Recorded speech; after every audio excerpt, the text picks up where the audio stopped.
So coming into this chapter, we saw Megumi finally reunite with Sumiki, which was like one of his biggest storylines throughout the series. Like aside from the Zen and stuff, at first it was waking Sumiki up from her coma that she had fallen into. But after she woke up, she was forcibly put into the culling games. So then his big goal was to get her out of it. And now he's finally reached it. He's got enough points and was able to make a rule with the Kogane to have Sumiki swap out of the culling game with Ichiji at the cost of 100 points. However, after Megumi gives Sumiki the 100 points to exchange with Ichiji, she suddenly decides to add a rule to the game, which gives everyone the ability to enter and exit across colony borders. And after she does it, she says, better to choose your battleground, right? And Megumi's confused. He's like, wait, who are you? And she's like, who am I? I'm your big sister. So this is like the huge twist here. And it turns out that Sumiki is not Sumiki, but she's actually a reincarnated sorcerer. So for the longest time, we thought that Kenjaku altered her brain to give her a curse technique. Because before the culling game had started, the players were kind of broken down into like categories. There was like the players who were reincarnated sorcerers, the players who were regular humans and then had their brains altered so that they could have curse techniques. And then there's just like the standard players that willingly enter the game. And the audience was told that Sumiki was given a curse technique. Even in this chapter, Megumi's like, why did I assume that Sumiki was the awakened type? So this was just misinformation, cleverly handled by Gege here. And yeah, it turns out that Sumiki was supposed to be a vessel for a sorcerer to reincarnate this whole time, and it makes you wonder if she is similar to Yuji in the fact that Kenjaku gave birth to her. I'm gonna have to make this into a separate video, but if you connect all the dots, it's very likely that Kenjaku is the woman that wound up marrying Toji.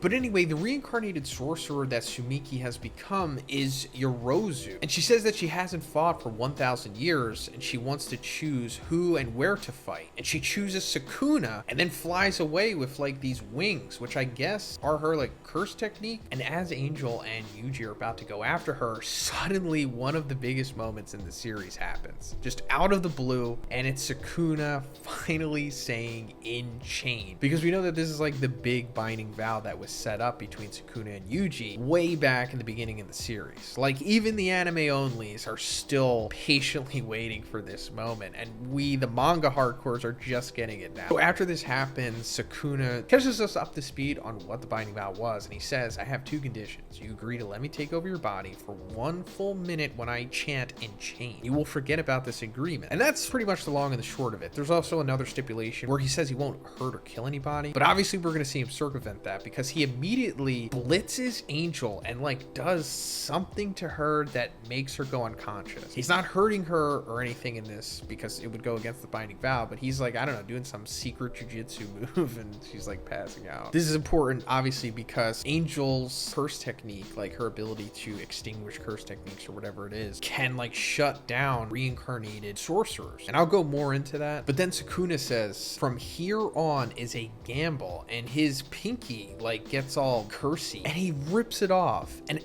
after this, Megumi immediately tries to summon Maharaga, but he's instantly speed blitzed by Sukuna, who is just physically disarming him non-violently, still within the parameters of the binding vow, and then opens his mouth and then throws his pinky into Megumi's mouth, then like possesses him. This is like one of the biggest twists in the series on top of one of the biggest twists that we already got. And then we cut back to Yuji and he's not possessed anymore. He doesn't have any markings or anything. He's just Yuji again. But now Megumi has Sukuna, and that's where the chapter ends. And that raises just so many questions. So let's try to break it down. So first of all, we've known for the longest time that Sukuna was really interested in Megumi, but now we see that this is what he wanted the whole time. He wanted to take over Megumi at this key moment. And it's also interesting that Sukuna decided to chant "in chain" after Sumiki or Yorozu revealed themselves and flew away. So obviously he knew that that was going to happen, and that's not too far-fetched because all of this has been premeditated and set up for like literally 1,000 years by Kenjaku. So they were all privy to the information. So as for Sukuna like transferring himself to Megumi, it seems like he transferred all of his essence or his life or his jitsu-ness, his cursed energy, his consciousness into Yuji's pinky and then ripped it off. And then I guess that allowed him to transfer himself to Megumi like a USB stick or something. Normally,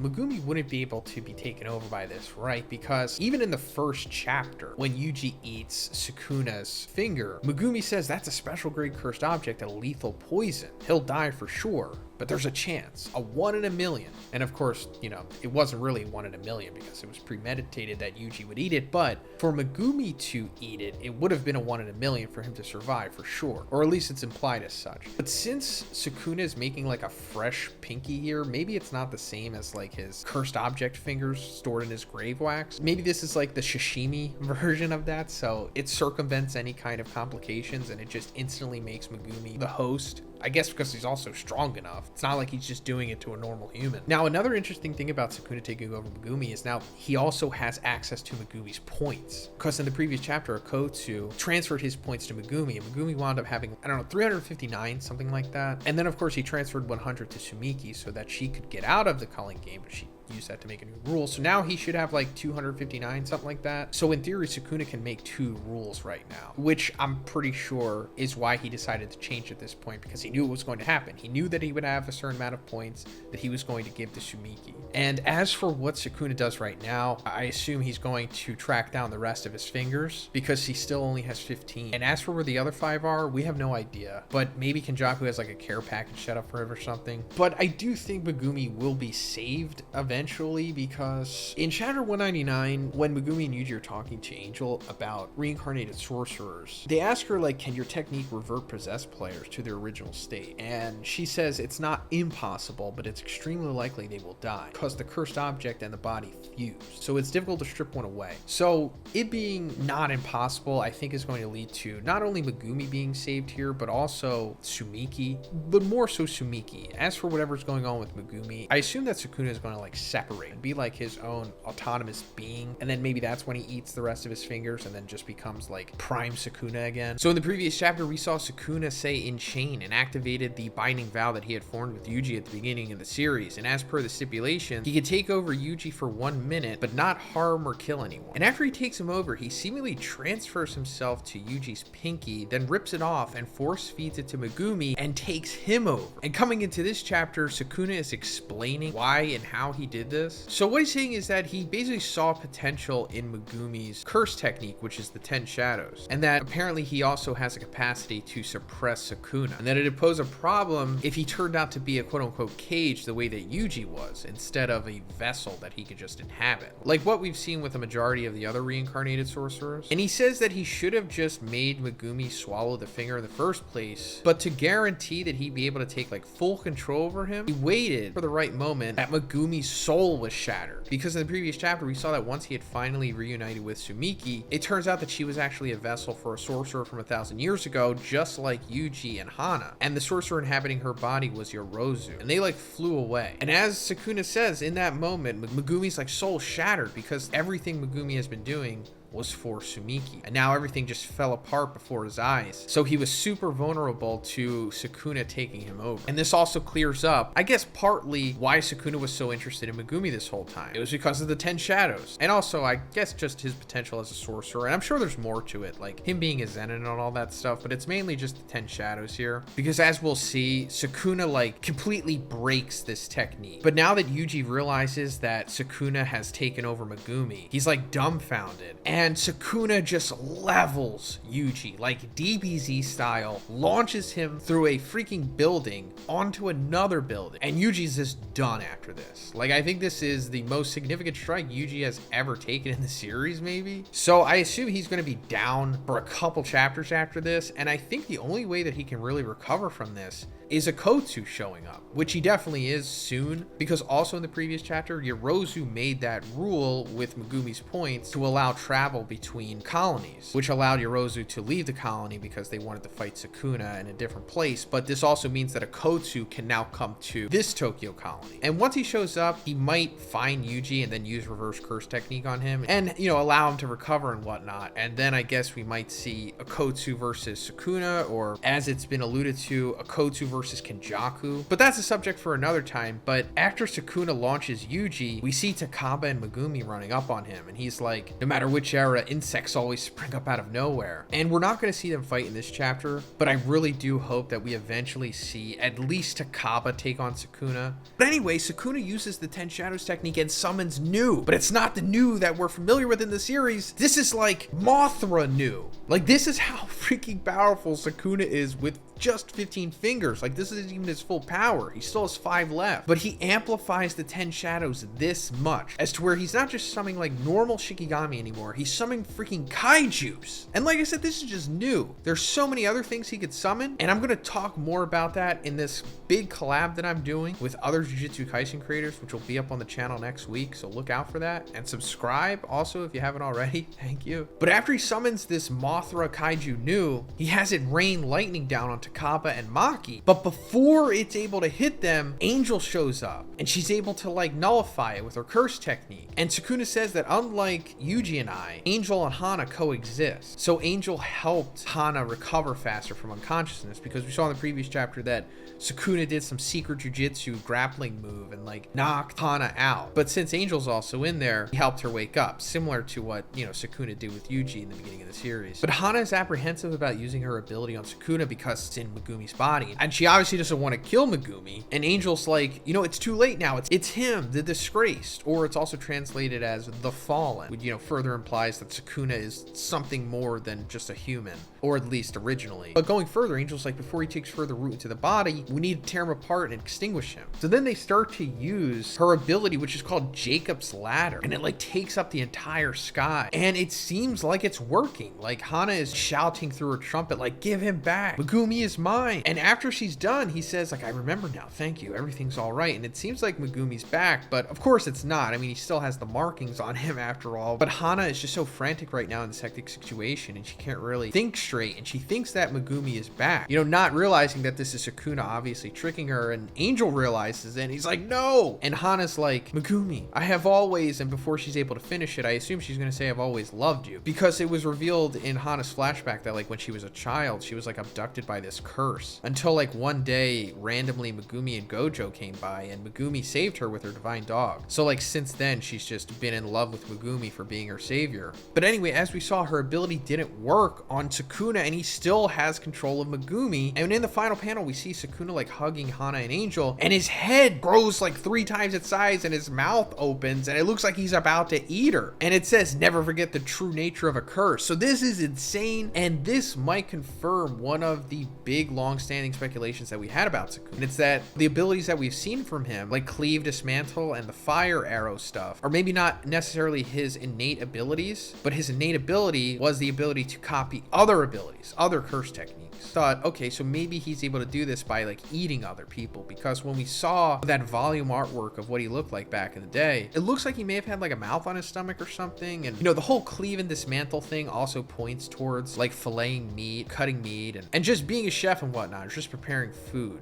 And also this could parallel to how Rika and Akotsu gain the abilities of others, because Ryu kind of implied that Rika may have to consume the flesh or the blood of others to get their ability so that Akotsu can use it. Now that's not confirmed, of course, we still don't know how it worked, but that could be it, and it could be related to what Sukuna is doing here possibly. But if this isn't Sukuna's innate ability, then this is just something that he's learned to do, you know, by like ascending into more of a curse-like being, similar to what Tengen was doing, because I think it's pretty evident at this point that Sukuna is undergoing a similar transformation. So coming off of the previous chapter, we saw Sukuna transferring himself from Yuji to Megumi, taking him over in the process, and he also like punched a hole through Yuji and sent him to like another building. And then at the end of the chapter, his head grew like 3 times its size, and he was about to like eat Angel. And coming into this chapter, we see that he's only like biting her arm off and then pushing her off the building. So this is really interesting, because first of all, I expected him to like, I don't know, eat her whole or something, or at least bite her head off, or at least confirm that she's going to be killed at least. But all he's content with is just taking off her arm. And this could be paralleling to what Akotsu and Rika are possibly doing. And I've talked about this before, but it seems more likely now. And what I mean is that this could be Sukuna taking Angel's curse technique here, or not completely taking it, or just adding it to his own arsenal. Because when Akotsu was fighting against Takako and Ryu, one of Akotsu's Shikigamis like bit Takako's arm off, and then Rika wound up like biting the arm afterwards. And Ryu speculated that Rika might possibly have to like consume the blood or the flesh of like a sorcerer, and then that way she gains, or Akotsu gains, their ability. Because afterwards, Akotsu has the ability to use Takako's sky manipulation. And we've speculated from the beginning that Sukuna possibly has like the innate ability of copying other abilities. Because like he seemingly has 3 at this point, right? Cleave, dismantle, and then the fire arrow stuff. And also going back to me saying that like he's just biting her arm off and he's content with that, it could, you know, mean that he took her ability. And also this could mean that like Akotsu and Sukuna are related, possibly. Maybe Sukuna is related to Michizani too, because that's usually who the Hiener sorcerers are relating Akotsu to. Maybe they all have like that ability to take other curse techniques, possibly. But anyway, Yuji witnesses this happening because Yuji's fine. Because like, you know, like I said before, he got punched through the stomach in the previous chapter. Like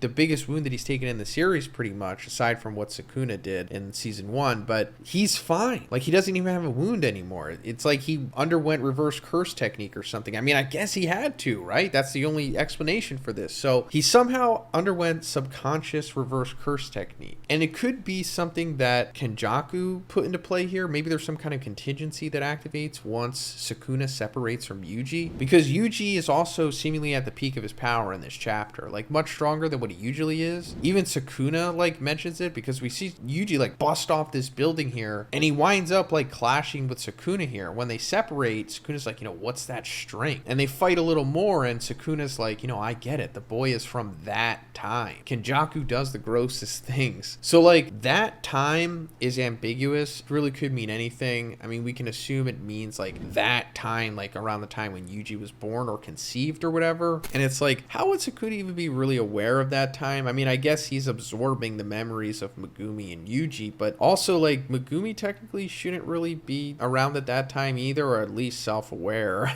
So I'm not really sure what exactly he means here, but it could have something to do with Kaori, who is Yuji's mother, who we also found out was a sorcerer and has like a gravity curse technique, which I think is going to come back into play later. Like Yuji might develop that as well. But as for Sukuna saying Kenjaku does the grossest things, of course this is referring to how Yuji was made. Like Kenjaku took over Kaori's body and then eloped with Yuji's father and then gave birth to Yuji.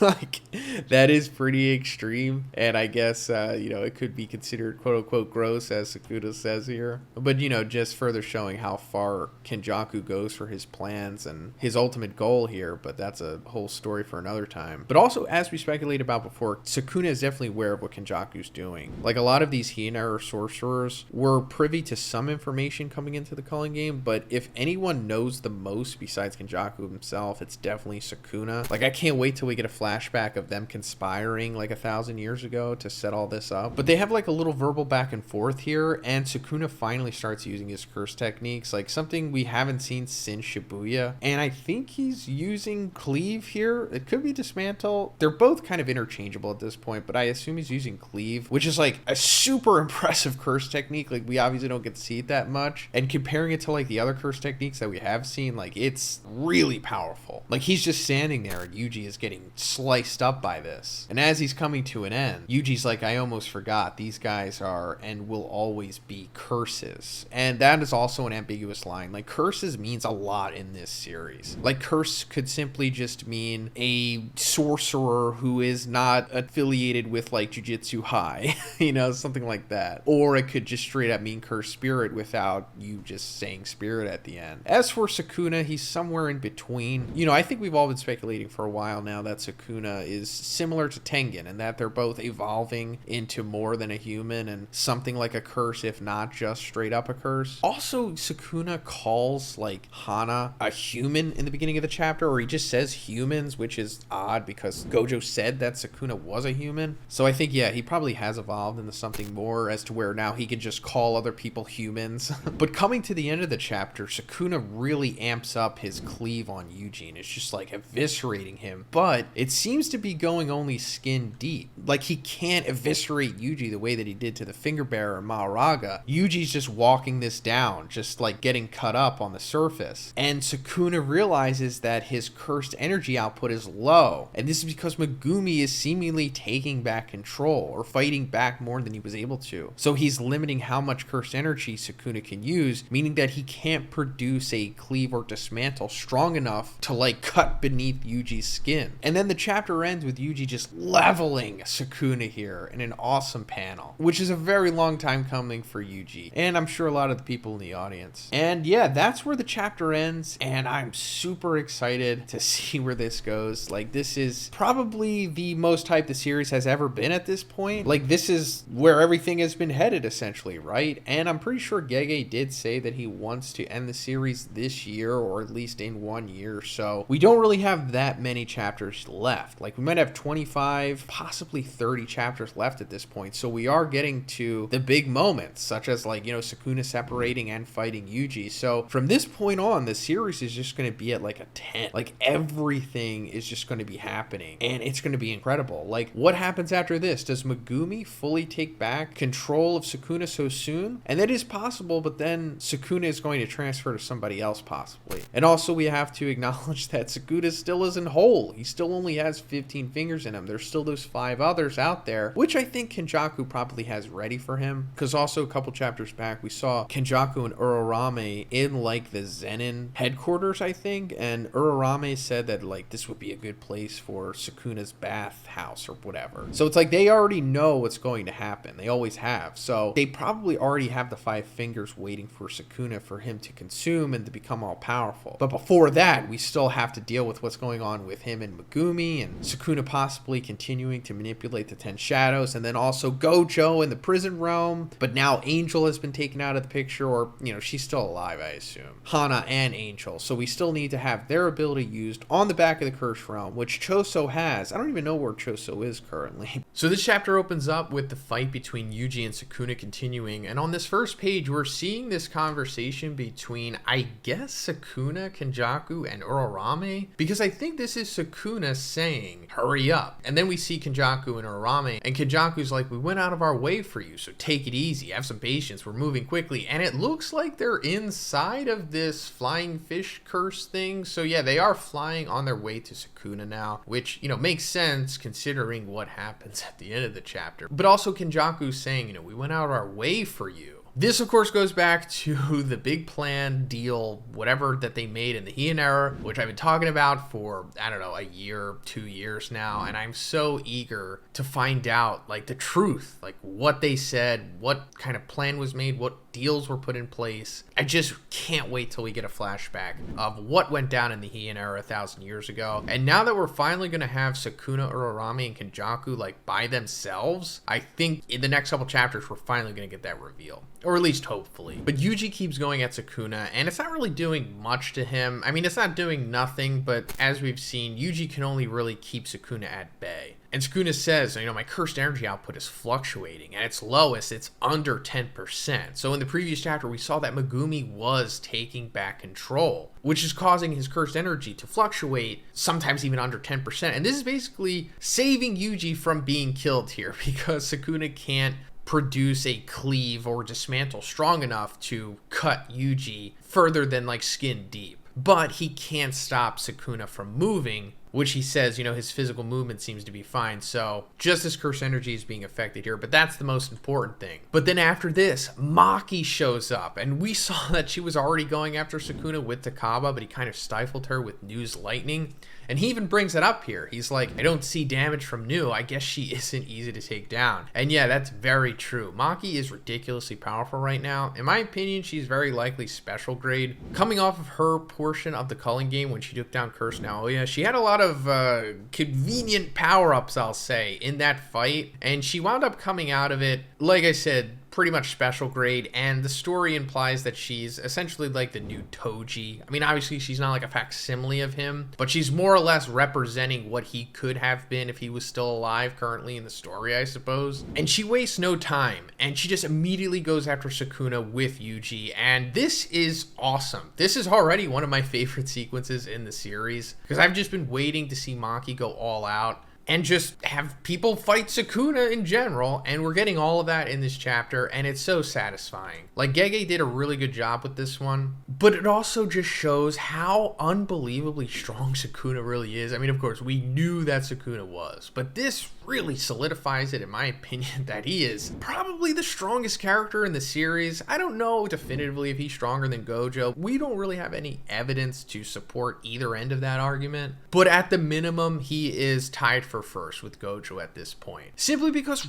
right now, Sukuna has 15 fingers, not even his full power of 20. He's in another body, in Megumi's, which wasn't like his natural habitat. And Megumi is fluctuating his cursed energy and restricting it. So sometimes it dips even below 10%. And of course, he's fighting Maki and Yuji. And Yuji had his own kind of power up coming into this fight too. And all they're really able to do is just hold him at bay, kind of just stop him from progressing, if anything. But that's about it. So imagine if he was just 20 fingers full power in like his real body. There's only Gojo can stand up to him at that point. But there might be something else. Because after they kind of go to their respective corners for a second, Maki says to herself, even if he can't die, that's in reference to Yuji telling Maki that even if she goes all out, he can't die. She says, can he heal wounds from split soul katana? So that's fascinating that that's being brought up here, because this could be giving us insight into something that we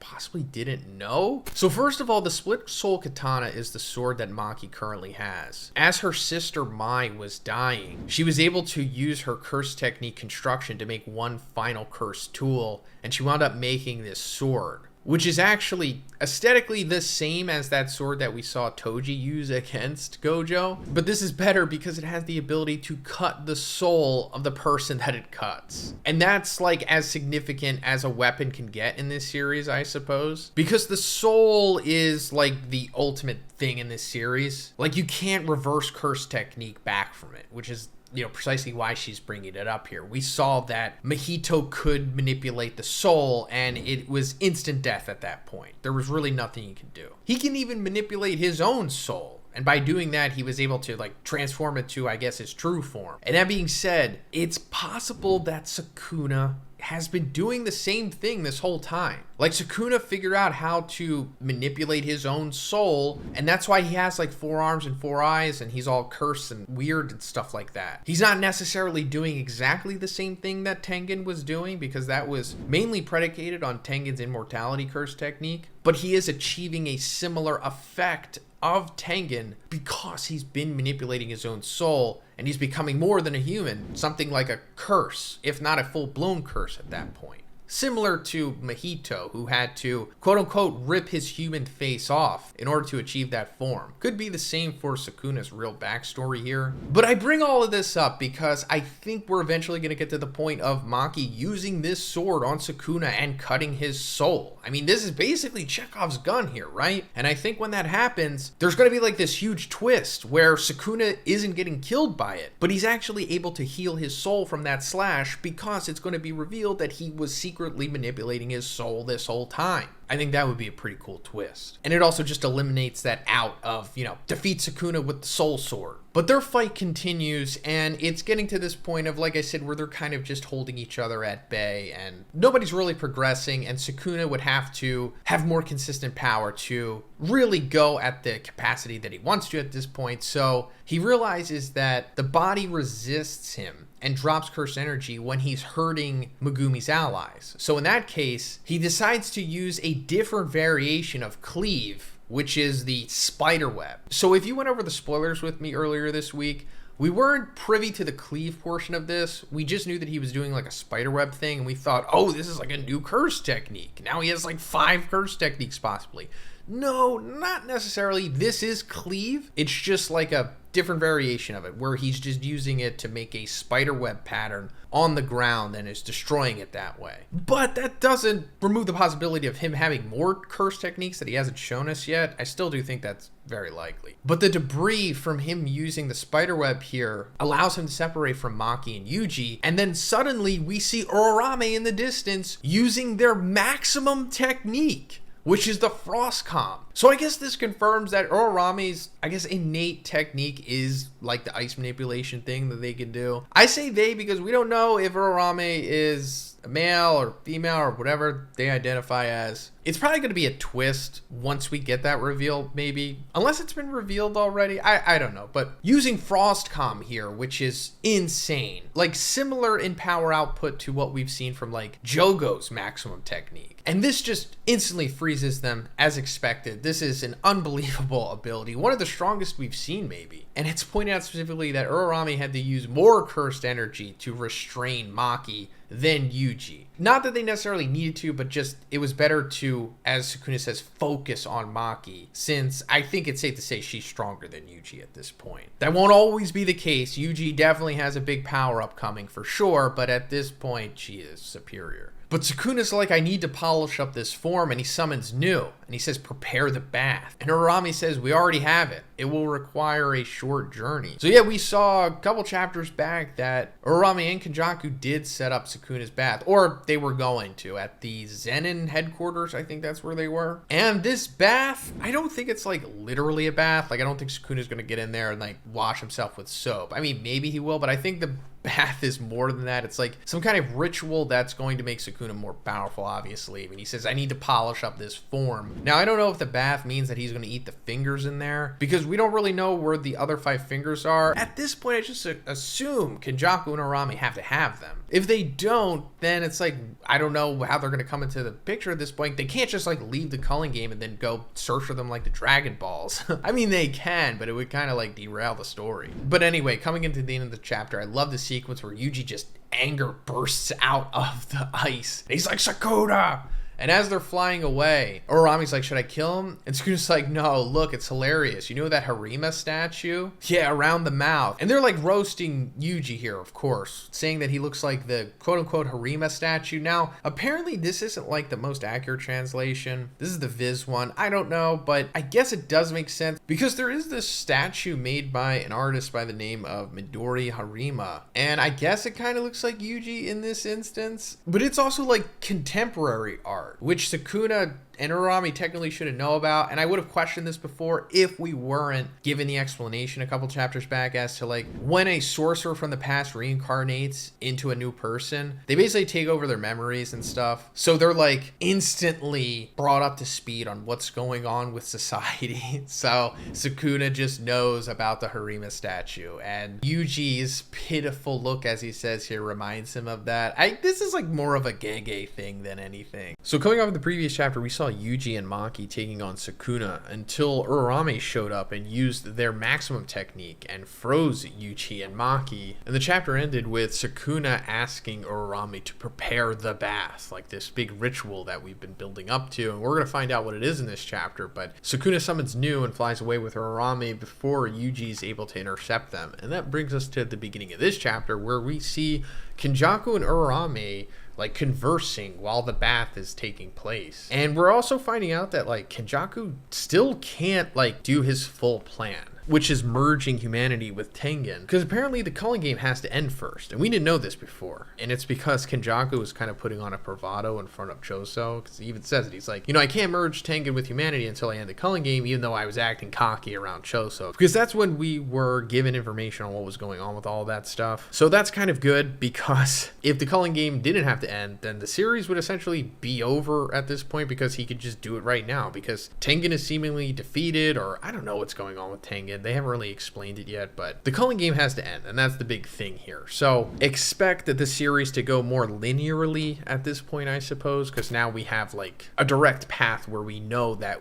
we will be headed to. Before, we didn't really know too much. And Urarami also says that like, you're the one who designed the game to continue. And Kenjaku says, in order to establish such an insane game, I took a binding vow to end what was permanent. So this is like classic Gege riddle confusing speak that he does. I don't really think we're supposed to know what he's talking about here. I mean, maybe some of like the people who like know the mythology around what Gege is basing this off of. Maybe you can put two and two together, but other than that, I have no idea what he's talking about here. And it seems like Urarame probably doesn't even. But Kenjaku is basically just stalling more than anything, because there is that thing that he has to do, but he's not doing it because he's interested in finding out what the bath is. And I think it's super fascinating that Kenjaku doesn't know. Like, there's a lot of things in this chapter that Kenjaku doesn't know about, which is really strange because he's usually the one that knows everything. And it makes me think that, like, if he doesn't even know something, and if Urarame and Sukuna know this stuff, then I assume that they're much older than him, because they're all at least 1,000 years old coming from the Heian era. But if Urarame and Sukuna know more stuff, it just makes sense that they're even older than that. But anyway, it's explained that the bath is a ritual for turning a vessel that is cherished as a family treasure into a cursed tool to protect it from external threats. And it means it takes like 10 days, 10 months of soaking with a solution of cursed energy, which is obtained by crushing a choice of selection of venomous creatures. So yeah, we see like this big thing being poured into the pool, and we speculated that it was pretty much look like this. But I think this is finally explained to us how cursed tools are made, because that's something we never knew. We kind of just knew that they existed, but it was never explained how. It's just like, yeah, cursed tools are here, and don't worry about how we make them. But now we know, or kind of. And this is also more or less kind of like the process I think that was put through to make these cursed objects come to the present day. Because when Sukuna's fingers were first explained, like in the beginning of the series, they say it was like encased in his own grave wax, and that they're essentially like, you can't destroy them, like not even Gojo could. So I assume that this is what Urarame did. Since Kenjaku doesn't know about this process, I assume that Urarame was the one that was responsible for curing Sukuna's 20 fingers in this somewhat ritual to make them indestructible, so that they'll always exist and always be able to be consumed by someone so that he can come back. Urarame then goes on to explain,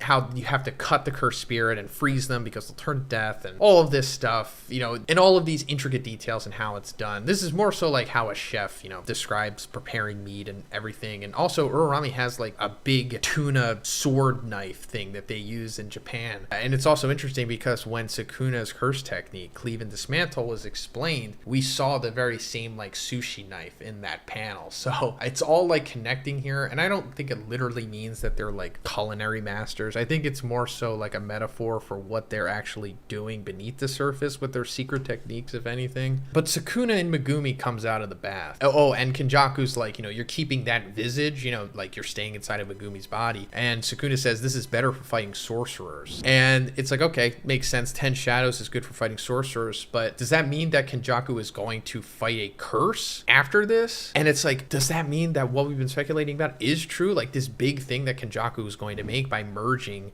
Japan with Tengen, like is Sukuna going to fight that thing? And then that's going to be what Sukuna needs to achieve his full power, maybe? I don't know. But then Sukuna asks, like, where is Sumiki Fushiguro to the Kogane? And it turns out that she's in Sendai, because we saw that, a couple chapters back, Yorozu, the sorcerer from the Heian era, took over Sumiki's body because she had ingested the cursed tool of that. We didn't know that. We thought that Kenjaku had reconstructed her brain to be able to use curse techniques, but no, she was actually a vessel just like Yuji, and that was the twist. And now she's Yorozu, and Yorozu also said that she wanted to fight Sukuna, and she flew off to Sendai. So Sukuna's going to go there now to fight her, and it's not necessarily just for the challenge, it's just because if he defeats Yorozu and kills, Sumiki the vessel, then it'll break Megumi's spirit and soul, and that way Sukuna will have full control over it, because he's still having issues with that. I mean, that was the whole purpose of the bath, but I think him coming out of it made him realize that, yeah, I'm gonna have to kill Sumiki to fully do this. We also see him look down at his right hand, and like his index finger has like a cut on it. This is up for interpretation, I'm pretty sure. Like I looked back in the couple chapters to see if like Maki cut him with the soul splitting sword, but she doesn't even use it at all. She doesn't even pull it out once against Sukuna. And as far as that, I didn't see any other like panels that Gege was kind of like maybe pointing us to show us how that happened.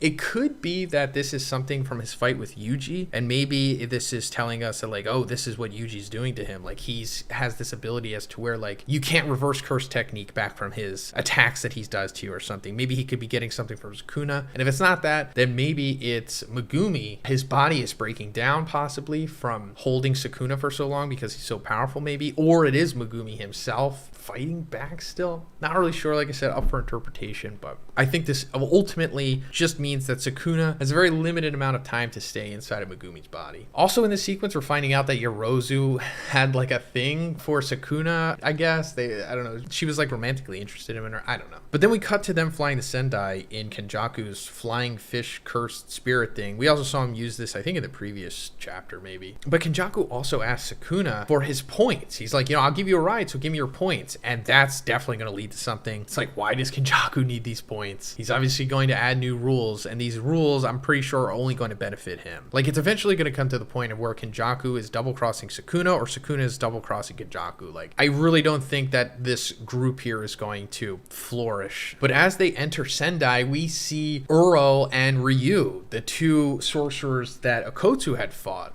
And now they're coming face-to-face with Sukuna. Like, and Uro is definitely aware of who Sukuna is. Like, immediately, like, oh my god, the king curses, he's coming. We speculated before that Uro probably knew who Sukuna was. And yeah, it makes sense. And we see Sukuna come face-to-face with Ryu. And Ryu only knew about Sukuna from Kenjaku because Ryu's from 400 years ago. So it's understandable that maybe he wouldn't know so well as like the others. But they come face-to-face.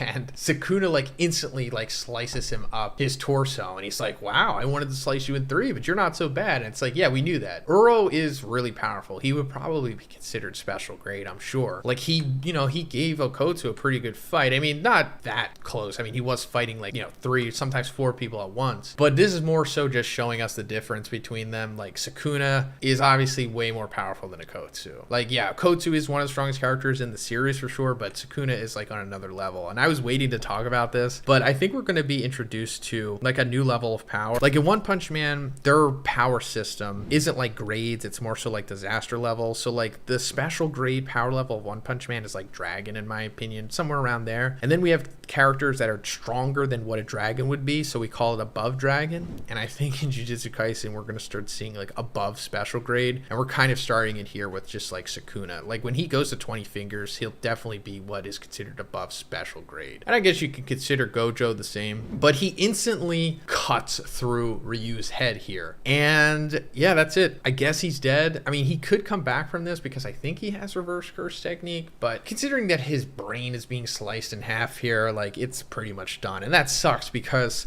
I really liked Ryu. I thought he was a cool character. I thought he was going to stick around longer and like, meet back up with the other characters and then become like, the begrudging anti-hero with them or whatever. And they were going to work together to try to stop the Culling Game. But no, Ryu's big ultimate arc and purpose here was to just job to Sukuna, which seems like a waste to me, but whatever. We now know that he is as strong as we knew that he was, I guess. I don't know. But at the end of the chapter, he runs into Yorozu and she's like, switch skins. So he's like, yeah, this mug's more handsome. So I guess that's where we're going to go in the next chapter.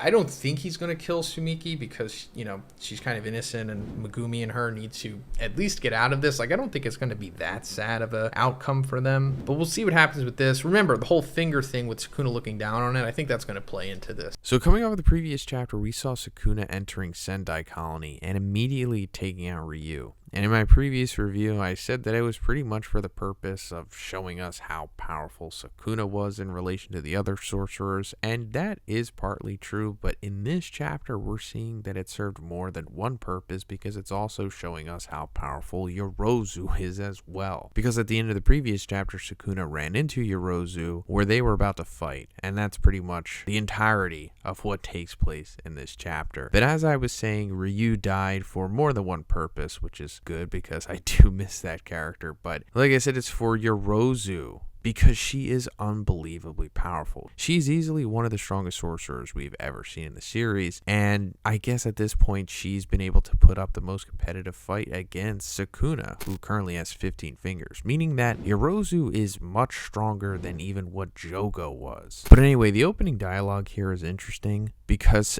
Yorozu's talking to Sukuna and she's like, why don't you change your face back? You have the advantage of that over your vessel. And Sukuna says, yeah, the same thing goes for you. And she's like, yeah, but we both think this will work better for later. So I'm not really entirely sure what they're talking about. Maybe this is in reference to Yorozu's marriage proposal that's going to happen later. And I guess this implies that she feels that Sumiki is more attractive than what she is inherently. And the opposite for Sukuna, maybe? Meaning that, naturally she thinks Sukuna is really handsome. But they begin fighting, and we're getting the first glimpse of what Yorozu's curse technique is here. And at first, it looks like she straight up just has blood manipulation. But it's actually not that. But we'll go more into it later because we're going to get a full explanation of what it is. But they have like a little back and forth, hand to hand. It looks like they're kind of just sparring, to be honest. Which goes to show the respect that they have for one another. I mean, Sukuna's respect for anyone beside himself is very limited, but you can see how he's approaching Yorozu different than he's approached literally every other character in the series. I mean, even going after Angel, he just straight up blitzed her and like ate her arm off. But with Yorozu, he's at least taking time to talk to her and gauge her attacks. But speaking of Angel, after they separate for a little bit from being kicked, Yorozu asks Sukuna, like, the Angel was there, but they didn't notice you, right? She's like, I noticed you because I love you. And this is like the big reveal of us knowing for sure that she liked him. I mean, Kenjaku talked about it in the previous chapter, but now it's like straight up confirmed it. Like, yeah, Yorozu is like a huge Sukuna stan, but, in a romantic sense as well. So she's definitely aware of Angel, referring to it as the Angel. But then also Yorozu says, the commandments and the hate they inspire cannot trump love. So I have no idea what that means, but it's pretty interesting that she's saying commandments here because obviously it's going back to all of like the Christianity stuff of like, Angel and the 10 Commandments and stuff. And I don't think she's literally talking about the 10 Commandments, but whatever commandments you are talking about is probably in relation to whatever's going on with Angel, and Angel referring to Sukuna as like the disgraced one or the fallen one or whatever. I think it's all coming full circle here, but we still just don't know enough to like fully know what's going on. Or should I say the truth about what's going on? Like this stuff that predates, I'm assuming, even the Heian era for sure. But Yorozu basically wants to kill Sukuna, but also wants Sukuna to be the one to kill her, similar to like what Toga wants in My Hero, if you follow that series. Yorozu like reminds me a lot of Toga actually, but she's like, if you're alive after I win, what will you give me? And Sukuna's like, well, I'll give you everything, because if I lose, that means I'm dead, so you could just do whatever you want with a corpse. And she's like, does that mean marriage? And he's like, yeah, do whatever you want. She's like, you said it, that's it, it's a binding vow. And I guess it's just that easy, right? All you have to do is just have a conversation in the world of Jujutsu Kaisen. Depending on what you say and the person you say it to, it's just automatically like a binding vow has been made.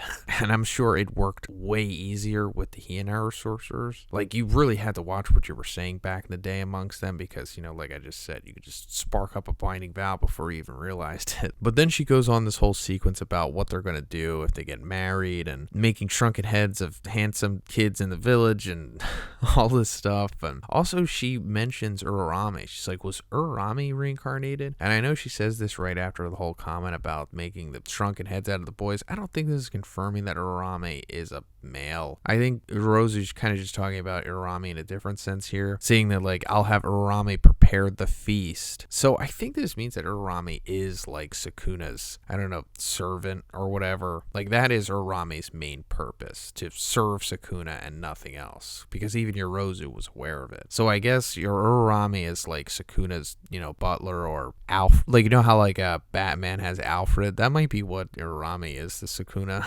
But Sukuna's like, all right, I had enough of this. And he summons the divine dogs, and we're actually getting to see what they are. And it's not what we expected, or at least not what I initially expected. I talked about this in one of my collabs with a couple other Jujutsu Kaisen creators, and the fake weeb mentioned that Sukuna summoning divine dogs here could be similar to like what we see of Overgrown Rover in One Punch Man, like a giant demonic dog thing. But no, not giant, still demonic though. I feel like this is more inspired by Hellsing rather than One Punch Man, because they come out like the way that Alucard can summon those demonic dog things that he does. And that's different, but not exactly like the crazy overpowerness that we were expecting here, but still is, pretty powerful nonetheless. Even like this big dog kind of emanates from Sukuna the way that the dogs emanate from Alucard. But Yorozu's able to avoid this initial attack from the divine dogs, and she eventually has her curse technique come together, and it looks like it's like a supernova. I mean, it's very, very similar to blood manipulation, and I don't think it's a coincidence. I think Gege is probably trying to tell us something here, like all of these techniques are probably related, or at least the foundation or the application of them at least. But they eventually essentially come to this standstill again. And Yorozu asks Sukuna, like, is that your vessel's curse technique? What about Malevolent Shrine? And she's basically upset that he's trying to use the 10 shadows to defeat her instead of Malevolent Shrine. And another thing I want to mention here is that in the spoilers, the translators said that when she's mentioning Malevolent Shrine here, she's actually just saying shrine apparently, and it could be in reference to Sukuna's like curse technique, not like his domain expansion, which means that Sukuna's like innate ability could be shrine or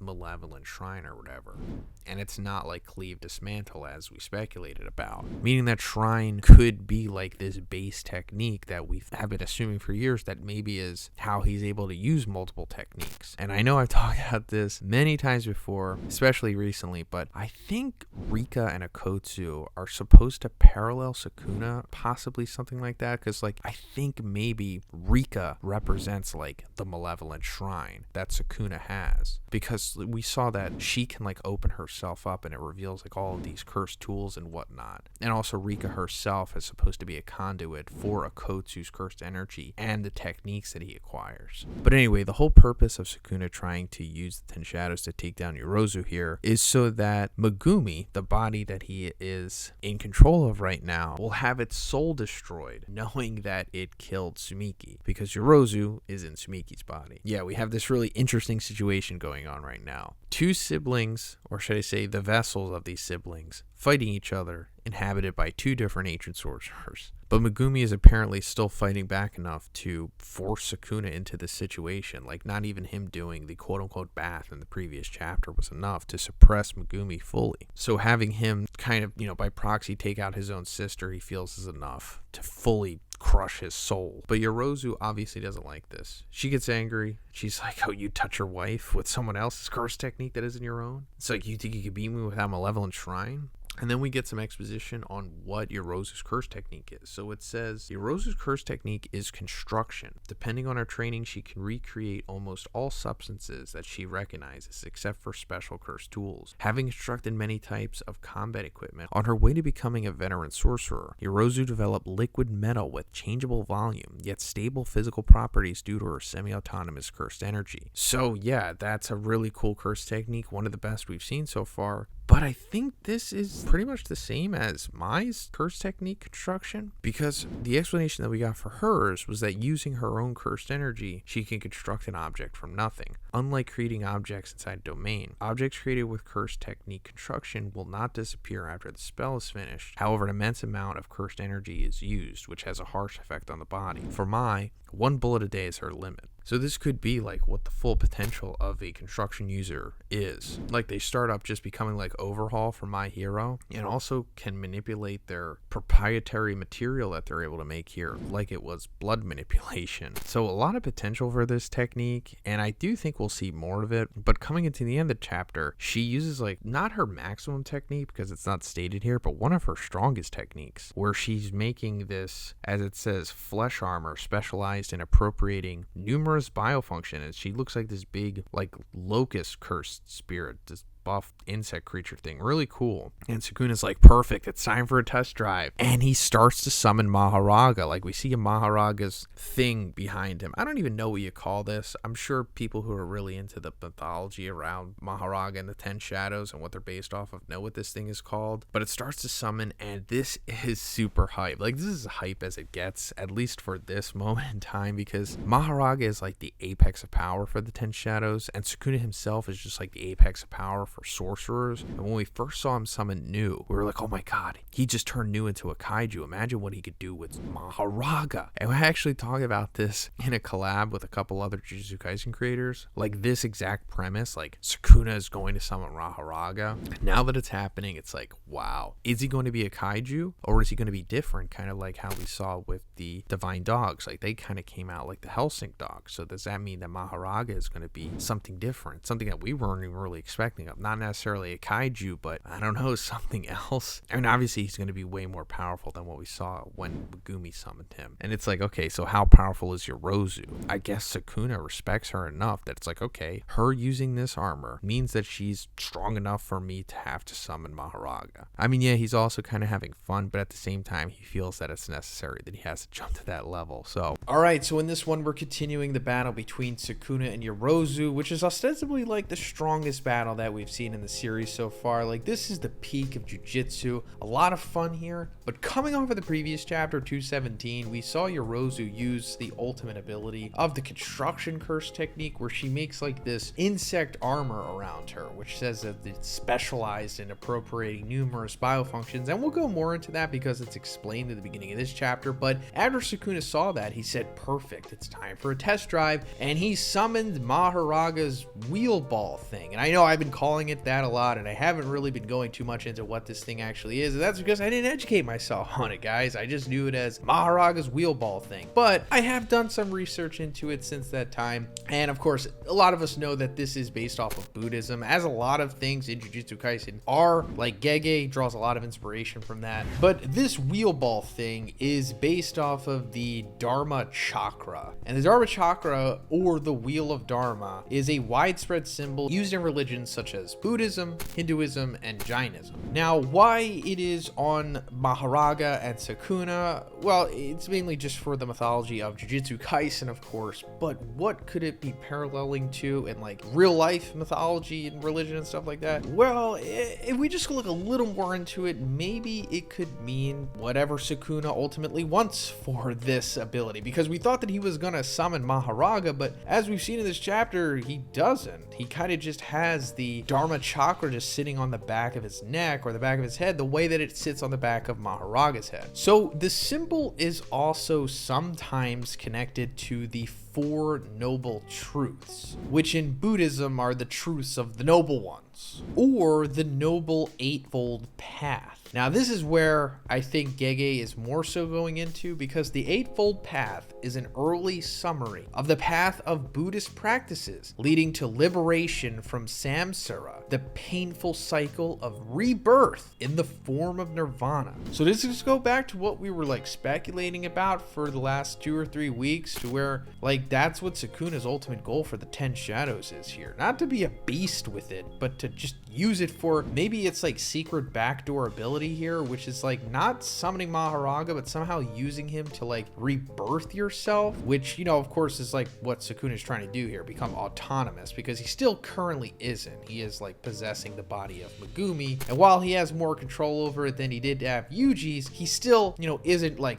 entirely Sukuna, and that's what that could be leading to, possibly. Especially, you know, since he's not summoning Maharaga here, and saying that he's like summoning it as a test drive, which still isn't explained. Anyway, on to this chapter, we're getting a flashback of Yorozu in the Heian era, and she looks pretty much the same as she does now, like what, you know, Sumiki looks like. So I guess that could go back into how all of this has been premeditated for a very long time, and I think it's very likely that Kenjaku like made Sumiki the way that he made Yuji. You know what I mean? Like, he got in a woman's body and then, you know, did the deed stuff that you need to do. And then I think Toji was involved in that. Maybe I'll make a video about this next time JJK is on break. I'll talk about it with some other JJK creators. But Yorozu found out that construction used cursed energy inefficiently, because overall her output was insane. It says that she was even on par with the toughest fighters in the Heian era, and those were like the strongest of the strong. So yeah, Yorozu has the cursed energy output, like her cursed energy level more or less is on the same par or the same level as all of the other strongest people at that time. Doesn't mean Sukuna, because he was like the strongest of the strong, but it could possibly put her up there with Kenjaku. But at this point, it seems like she's stronger than he is. Not more knowledgeable necessarily, but like overall, like power for power, it seems like she would overwhelm him. But the immense consumption of energy that construction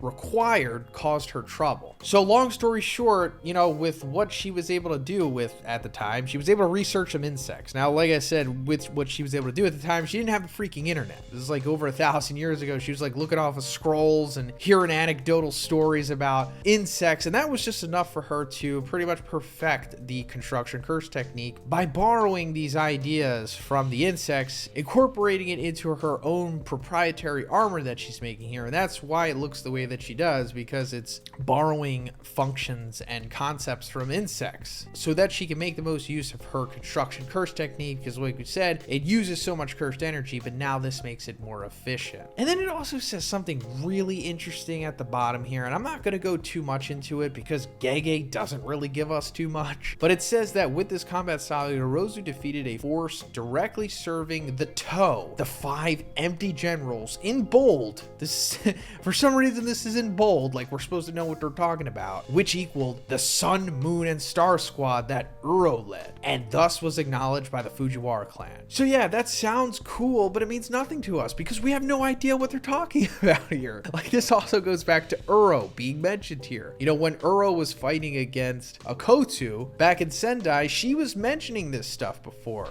or at least the narrator was. She mentioned the Fujiwara clan, but the narrator said the Toe stuff, the Sun, Moon, and Stars squad, that's, I guess, Hionaro stuff, and that's cool, but we have little to no information to go off of with this stuff. And like I said, she also mentioned the Fujiwara clan. She claimed that Akotsu was a part of the Fujiwara clan. Still not entirely know what that is, but it seems like they are a pretty big deal. And yeah, we'll get more insight into them, but I just don't know when. I really would like if Gege gave us an entire like flashback arc of the Hionara. I think we deserve it, to be honest, but the pace at which things are going here, I don't think we're gonna get that. I think maybe we'll get like 1 or 2 pages, 3 pages of the Hionara flashback here and there, which is better than nothing. But continuing this fight, Yorozu is just taking it to Sukuna, like wrecking him. Like the most damage we've seen him take so far, pretty much, especially at this level of power. And granted, Sukuna is nerfed in many ways here. You know, his cursed energy is restricted, he's inside of Megumi, and he's only using the 10 shadows. And speaking of that, he is only purposely using the 10 shadows here because he feels like he doesn't need to use his alleged innate ability, Malevolent Shrine, on Yorozu to defeat her, which goes into the next thing that he does here, because he summons a Shikigami from the 10 shadows that we haven't seen before, which in the Viz translation is called the Round Deer. And this thing is really cool. It's like one of the utility Shikigamis from the 10 shadows, and this has the ability to use reverse curse technique.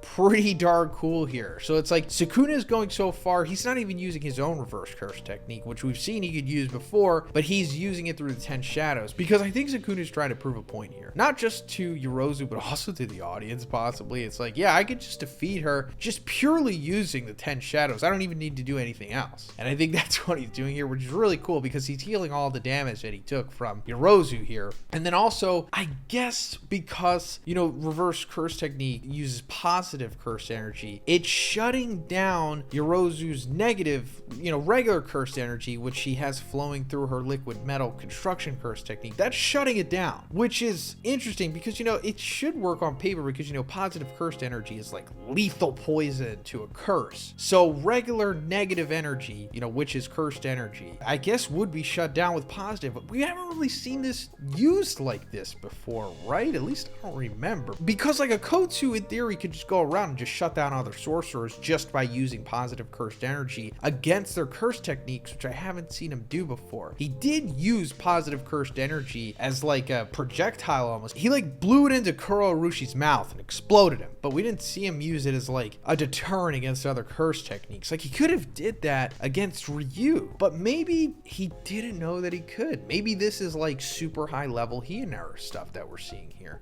I could be wrong about that also. Maybe we have seen it before, I just don't remember. But after this, he immediately summons another 10 Shadow Shikigami that we haven't seen before, Piercing Ox, and it just immediately rams Yorozu. And then we also get an explanation as to why the divine dogs that he's been summoning look all shadowy and Helsingy the way that they do, and it's because he purposely did this. He didn't want to make them like perfected, or as it says, not giving them a stable form, because if he had, then they would have, I don't know, been more susceptible to being destroyed. But I guess he wanted to have more of an effective range rather than having them being autonomous. I mean, which I guess makes sense to them. It's just like, you know, they're playing high level jujitsu stuff here, so whatever you say works for me, I'll go with it. But anyway, it gets to the point of where Sukuna summons the Rabbit escape against Yorozu so that he can distract her so that he can get to the sky without her noticing. And that's exactly what he does, because he's like hovering over her the way that like Gojo was hovering over Hanami back in the Kyoto Goodwill arc. But instead of just doing what Gojo does, Sukuna decides to summon Max Elephant in the air and drops it directly on top of Yorozu like a freaking bomb. This is an awesome sequence. Love this so much. Obviously, we saw Megumi do a similar thing to Reggie at the beginning of the Culling games. It's just a useful strategy, to be honest. Except, you know, he did that with a house, but still similar strategy. Then we see that, yeah, this really did mess up Yorozu, and Sukuna comes back down and starts to taunt her more. He's like, yeah, looks like I did need Malevolent Shrine to take you down. Is this like all your love amounts to? And this does trigger Yorozu, and she's like, I have much more to teach you about love. And she's like, yeah, and ultimate strength and the solitude that it brings, I'm the one who will teach you about love. And Sukuna makes this funny face, and he's like,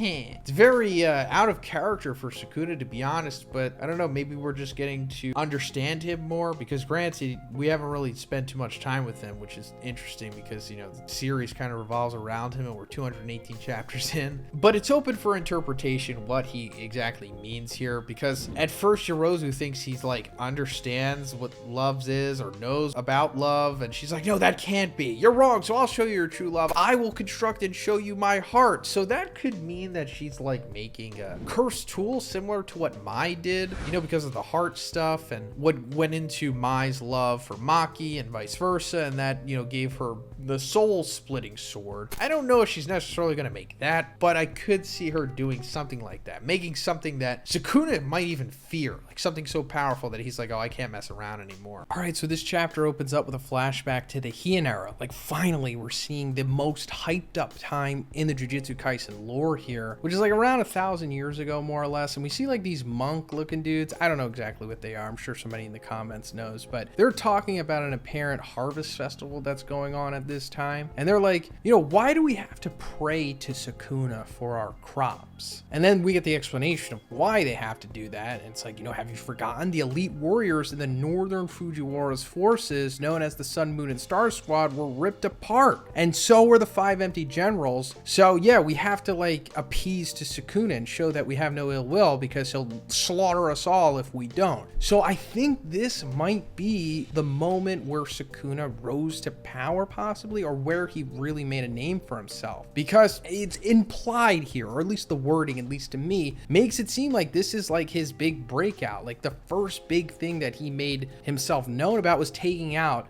the Sun, Moon, and Star Squad and the 5 empty generals. But before we go any further into that, let's just break down what they are, because we've heard them mentioned before in the series by Uro, the sky manipulating woman that Akotsu fought back in Sendai colony. She was a member of the Sun, Moon, and Star Squad. Now, I don't know if she was one of the 5 empty generals. It's possible that she was, but if she was, I guess she would have been killed here. Or maybe this is where she was defeated, and maybe that's how she became a cursed object to be later reincarnated, because that's obviously what happened with her in the Culling game. So another interesting thing about Uro is in chapter 178, when she's like having her, I don't know, the climax of her fight against Akotsu, she says like, are you that afraid of me becoming someone? She's like, you Fujiwara are always in my way. Like, this is another thing that was happening during that fight. Like, Uro kept claiming that Akotsu was from the quote-unquote Fujiwara clan, which again goes back to the beginning of this chapter, because there's like, hey, have you forgotten elite warriors in the northern Fujiwara's forces? So if Uro was a part of the Sun, Moon, and Star Squad, then she was affiliated with Fujiwara, but according to how she's treating Akotsu here, she has resentment towards the Fujiwara. Also, let me keep in mind, there is no confirmation that Akotsu comes from these Fujiwaras. The only direct ancestor that we know of Akotsu is the one that he shares with Gojo by the name of Michizane Sugawara, who is also apparently one of the big 3 vengeful spirits. But keep that name in mind, because I'm sure he's going to come back before the series is over. Just wrapping up this Uro and the Sun, Moon, and Star Squad thing, she also says in chapter 178, after the Sun, Moon, and Star Squad is explained,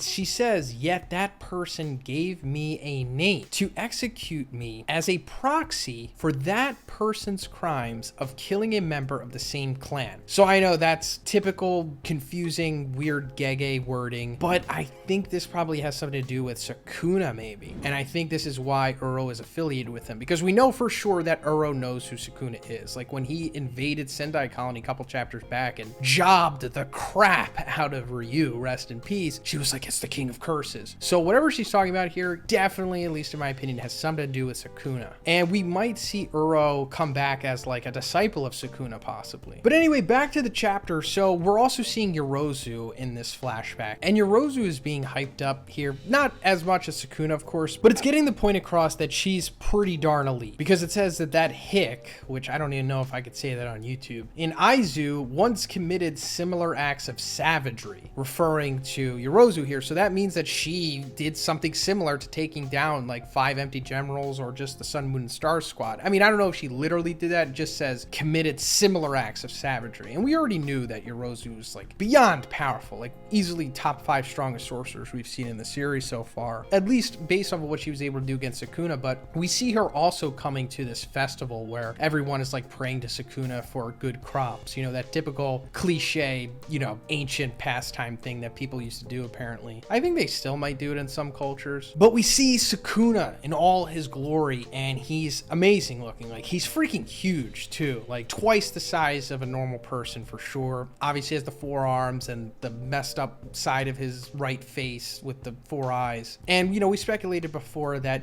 Sukuna might be a fusion of 2 people, like maybe he was 2 brothers at once that underwent a similar ritual that we saw when they were making the bath for Sukuna, like all of those bugs and stuff in that basket that were leaking into that pool or the bath. Could be something similar with Sukuna as to why he looks like this and became so powerful. But going back to what I was saying about that was like Sukuna's breakout, it's possible that like after Sukuna like achieved his level of power that he has with the 4 arms and, you know, allegedly fusing with a person or whatever he did to become this strong, maybe his first big breakout performance after achieving that level of power was taking down the Sun, Moon, and Stars squad as well as the 5 empty generals. But Yorozu comes up to Sukuna at this festival and it's like love at first sight for her. She looks into the gross half of his face and she's just overcome with like emotion, and she just comes up and starts hugging like his head. And this obviously makes Urarame like really jealous because we know that Urarame has feelings for Sukuna. I don't know if they're like romantic, but you know, she has feelings for Sukuna. Obviously she's like ride or die for him, and if anyone is showing a similar level of emotion, she's obviously not gonna like it. And she like fires off on Yorozu, and we see like the ice forming, I guess, but she's also being slashed across the chest, and I suppose this is Sukuna doing it, you know, just super fast activating cleave, slicing her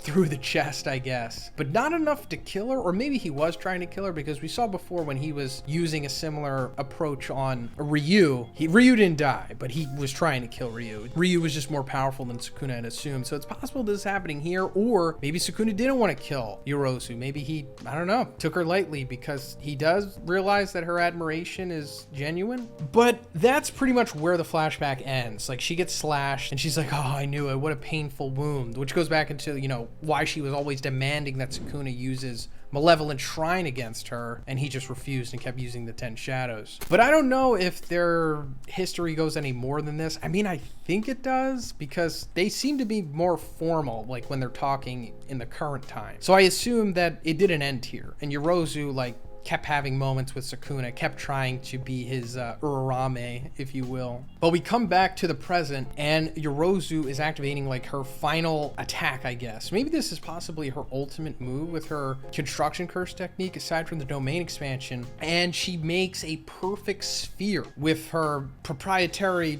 liquid material that she manipulates with construction. And the significance of this is that, as it's said, it's a perfect sphere, which is on paper kind of impossible, at least from a physics standpoint, I guess. Like in real life, I don't think you'd be able to replicate what she's doing here with her current technology. But it has no contact area, so it generates infinite pressure. So yeah, I don't think we can I don't think we can make this yet. But this is like Gege coming back to tapping into the Togashi part of his mind, because this is very much like a Nen ability from Hunter x Hunter, which, you know, Jujutsu Kaisen writing has from time to time, but this more so feels like that. But it's so perfect that it's untouchable. And if you would like any more information into how this works, at least on a realistic standpoint, I can show you some tweets here from Lightning, who is a great Jujutsu Kaisen content creator on Twitter. But not only does she make make this perfect sphere, she also forms her domain expansion, which is threefold affliction, where they go into like this white area with like these mushroom uterus things flying around. But the way that she's using her domain here is more so as a device to manipulate her perfect sphere, because now that the perfect sphere is inside of her domain, it becomes a guaranteed hit, which is like an incredible strategy. Like, I really love the way that Gege is crafting these super high level jujitsu battles, because like this is how you would essentially use it in like a video game or a card game or some kind of strategy game. Like if you were really high level with understanding techniques like this, you would be like, oh, well, I could just use the perfect sphere in combination with my domain expansion, because then it becomes a guaranteed hit, which is like, you know, a first turn perfect kill in most situations, of course. But she's going against Sukuna, who is the Michael Jordan of jiu-jitsu, so it's not going to be that simple. And his trump card to getting out of this impossible situation is not countering her with his own domain, which, you know, typically a sorcerer would probably do, or, you know, wicker basket or simple domain. No, he just summons Maharaga. Finally summons him. He had Maharaga's Dharma Chakra like hanging over his head for a couple chapters here, and we're like, what's he doing with it? But I guess he was kind of just putting it on standby. Like that's just a little pre-buffer that you can use for Maharaga, and then you just have him instantly on standby to summon him, because he does that. But he doesn't look as big as we thought. He kind of just looks like regular Maharaga, which is interesting. We thought he would be like a kaiju or something, but no. And he friggin' one-shots the perfect sphere with the sword on his arm, because the sword on his arm is always emitting positive cursed energy, like it's encased in it. And positive cursed energy basically shuts down almost all jujitsu, because most of jujitsu is just comprised of negative cursed energy, which positive just destroys. Like we saw when Akotsu blew positive cursed energy into Kuro Urushi's mouth, he just exploded. So understandable that Maharaga can just destroy this perfect sphere here, despite how hyped up it's been, because at the core of it, it is comprised of negative cursed energy. And then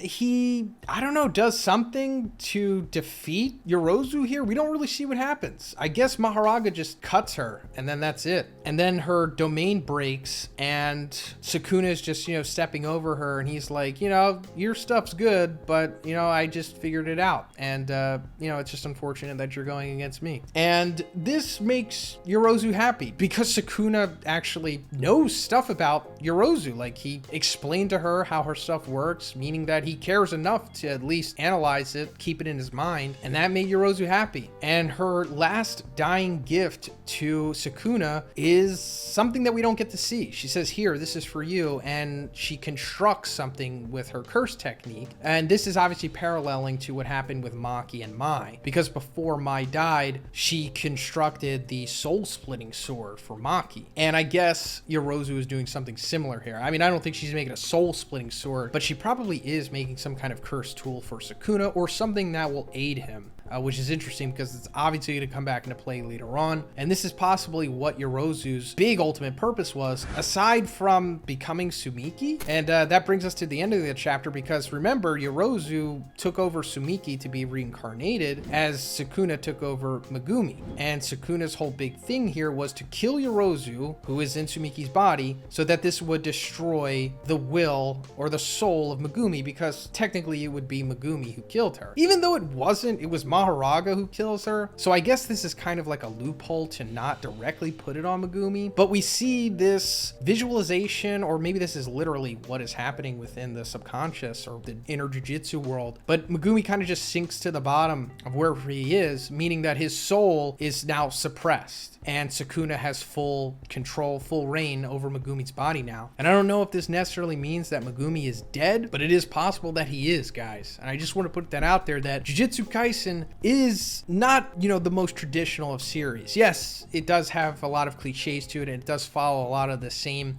beats and storylines and cliches of other stories, but it still does subvert expectations from time to time. And I think this might be another one of them, possibly, because, you know, Nobara kind of did die too.